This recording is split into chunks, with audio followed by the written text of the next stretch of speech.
We're going to call the Thursday, January 27, 2022 Commission meeting to order. Roll call, please, Jeff. Presiding Commissioner Bob Houston. Present. Associate Commissioner District 1, Monty Kizner. Present. Associate Commissioner District 2, Ryan Johnson. Present. Please rise for the pledge. I pledge Allegiance to the flag of the United States of America and to the republic for which it stands, one nation, under God, indivisible, with liberty and justice for all. Need a motion to accept the agenda as presented. So moved. Second. All in favor? 3 votes for, 0 against. Approval of the minutes from January 20th, 2022 meeting. Need a motion? So moved. Second. All in favor? 3 votes for, 0 against. Number 6, Cass County Collector Chris Mullendorf requesting disbursement of 2021 tax sale surplus monies, certificate of purchase number 21-11, tax sale number 100, taxpayer name Stephen Harris, amount of $10,762.40, payable to Donald Butterfield. I need a motion. So moved. Second. Chris. Good afternoon, gentlemen. This is from the August 2021 tax sale. Mr. Harris has redeemed the back taxes and interest. And this is payable to the winning bidder, Don Butterfield. Many of you know Don, involved with Heart and Hand Ministries in Belton. Any questions, gentlemen? Thank you, Chris. All in favor? 3 votes for, 0 against. Appreciate it, Chris. Thank you. Number 7, resolution number 22-02, approving agreement with Excel contractors related to the jail build-out project. Need a motion? So moved. Second. Ben, correct me if I'm wrong, we've already approved this. This is just paperwork. Yeah, you guys already had a meeting with all the bids, approved the bid, this is just the paperwork to go along with it. Okay. Any questions, Joe? All in favor of resolution number 22-02? 3 votes for, 0 against. Resolution passes.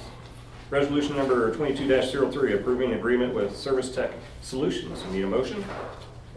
So moved. Second. So what this is, Mark with our IT guy, we're getting him some extra help for when he's on vacation, days off. He's kind of a one-man show, so when he's off on vacation, he still gets all the calls.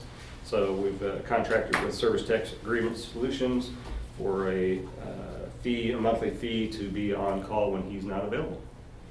Which also is a local business. Local business here on the square. Yeah. Any questions? All in favor of resolution number 22-03? 3 votes for, 0 against. Resolution passes. Any miscellaneous business? Seeing none. Any public comment? Oh, Chris. Sorry, seeing That's Chris okay. there. Either way, Chris Mullendorf. Good afternoon again. Wanted to give just a brief update. We survived December 31st, and we are now wrapping up some of our reports for the year. Wanted to share some numbers with the commission today on collections. Last year, now let me back up, tax season in Missouri is March 1st through the 28th of February. So that's our tax year. Last year, I dispersed $152,982,000. This year, with 2 months remaining in tax season, January and February, we've already dispersed $157,925,000. So we're $5 million ahead of pace with 2 more months to go. 2 months that traditionally produce somewhere between $5 and $6 million in additional tax payments. So that is an all-time record. I would remind everybody too, we talked to a lot of taxpayers about this at the window. I will give you a report in March when we file our annual settlement, but obviously very little of that money comes to the Cass County Commission. Right now, here's the trend for this year. We're looking at 66% of the revenue going to Cass County's 14 public schools. Approximately 12% of the revenue will be going to the 21 cities and villages that levy a property tax. 2 villages do not, the village of Gun City and the village of Lock Lloyd. The other 21 cities and villages levy a property tax. You're looking at approximately 9% going to the fire and ambulance districts of Cass County. There are 14 of those. And 3% to the library board.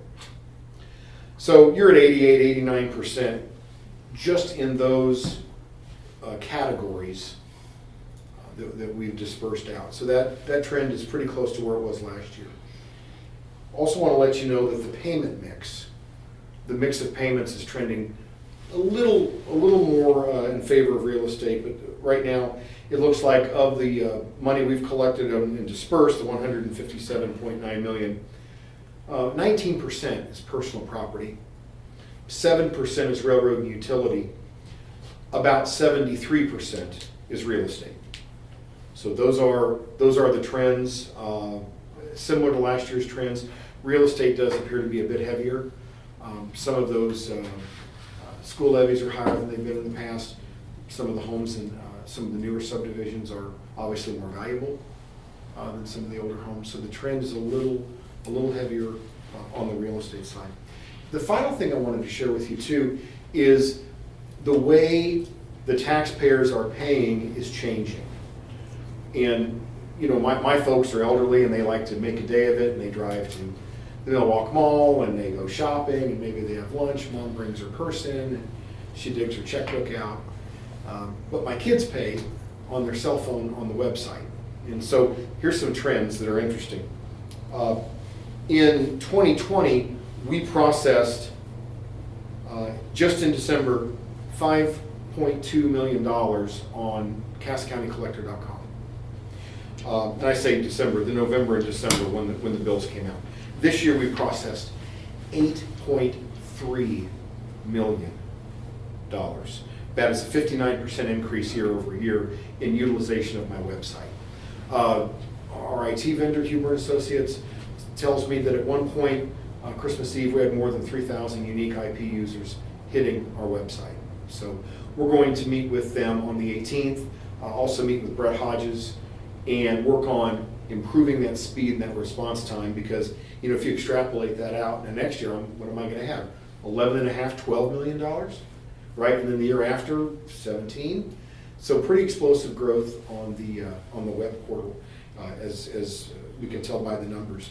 And it really grew 19, 20 to 21. The last 3 years have been consistently year over year higher. So those are some trends. I will be back to present the 205 form with the county clerk. That's our annual settlement to the Department of Revenue, with some final numbers, particularly in the areas of schools and cities, since they are the vast majority of the disbursements, and give you a detailed report at that time. Chris, do you think the COVID kind of pushed them to pay more online too? A combination of everything? Yeah, I think that's part of it. I do think that's part of it. Certainly, we haven't had a bad stretch of weather. We didn't have a big ice storm. We didn't have a big blizzard. So I've got to think that COVID pushed that. I also think that a lot of the folks moving into the community, we're seeing this every day, people moving in with T-Mobile, Cerner, Honeywell, federal government, on and on and on. A lot of those folks are probably more tech savvy. They're a younger demographic. They're used to doing more things on their cell phone anyway. My mom and dad brag they don't have an interwebs, but that generation is, passing. And so the newer people are younger, and they're wanting to do everything on that smartphone. And I think it's reflected in the internet payment numbers. Yeah. Thanks for the data, Chris. You bet. Look forward to seeing the report. Thank you. Thanks, Chris. Thank you. Any other miscellaneous business? Seeing none, public comment at this time. Seeing none, Commissioner Communications. I have nothing. No. Seeing none, need a motion to adjourn? Second. All in favor? 3 votes for, 0 against, we are adjourned.